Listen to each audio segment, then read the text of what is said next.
Mastering English Determiners, your key to fluency. Hello, language learners. Welcome to another exciting video in our Introduction to English series. Today, we're going to delve into a special category of words that are absolutely vital to your English speaking and writing skills. These are called determiners. Determiners are words that modify a noun or noun phrase, providing clarity about its quantity, specificity, proximity, and more. Determiners essentially answer questions like, which one, how many, or whose.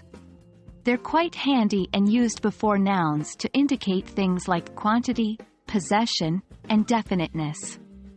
Some examples of determiners are articles, a, n, the, demonstratives, this, that, these, those, possessive determiners, my, your, his, her, its, our, their, and quantifiers, some, many, a lot of, a few, a little.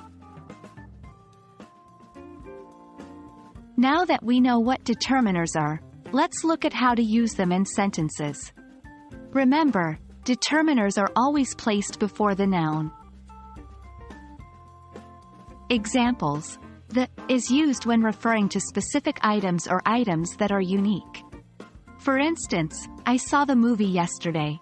A and n are used when referring to non-specific items. For instance, I want to eat an apple. Possessive determiners indicate ownership. For instance, this is my book. Demonstratives like this and that specify which item we're referring to. For instance, that car is fast. Quantifiers indicate quantity. For instance, I have many friends. Even as you get the hang of using determiners, there are some common mistakes to avoid. For one, don't use two determiners that belong to the same group before a noun. For example, you shouldn't say, a cat sat on the mat. Instead, you'd say, the cat sat on the mat, or a cat sat on the mat. Another important point is that some determiners only go with singular nouns, while others go with plural nouns. For instance, you'd say, many friends, not many friend, and an apple, not an apples. And there you have it, a comprehensive overview of determiners in the English language.